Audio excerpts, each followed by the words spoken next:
한국은 의제관광과 아청법으로 아동 청소년을 보호하고 있습니다. 하지만 법은 아이들을 제대로 지켜주지 못하고 있는데요. 왜 이런 일들이 벌어지고 있을까요? 12살부터 18살 아동 청소년들이 있습니다. 사건이 발생하고 경찰이 출동하죠. 만 12살 아이는 의제강간법에 따라 피해자로서 보호와 지원을 받게 됩니다.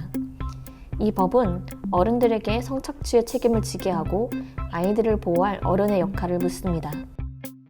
만 13세를 넘은 아이들은 상황에 따라 성폭력, 성매매, 동의한 성관계로 나눠집니다. 여러분이 경찰이라면 아이들을 어떻게 분류해야 할까요? 성폭력을 당한 아이는 누구일까요? 성매매를 한 아이는 무엇이 다를까요? 모르는 사람에게 감금과 폭력을 당하면 쉽게 성폭력이라는 걸 알 수 있습니다. 그래서 경찰은 아이들에게 이렇게 묻습니다. 감금당했니? 맞았니? 끌려갔니? 네라고 한 아이들은 성폭력 피해자로 인정받아 지원과 보호를 받을 수 있습니다. 하지만 네라고 대답하지 못한 아이들은 성매매나 동의한 성관계로 분류됩니다. 둘을 나누는 가장 중요한 기준은 대가입니다.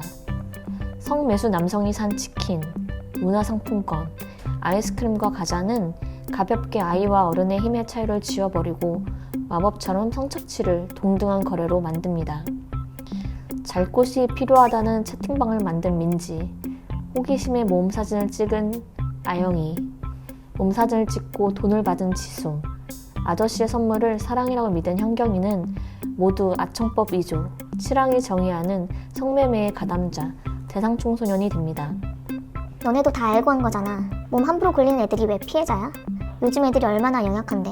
니들이 먼저 꼬리쳤잖아. 지금도 강력하게 살아있는 창녀와 성녀를 나누는 규범, 피해자 순결주의가 바로 대상청소년입니다. 아이들에게 피해자의 자격을 묻고 보호와 지원에서 탈락시키는 대상청소년, 지금 바로 삭제해야 합니다. 대상청소년 삭제, 지금 바로 함께 해주세요.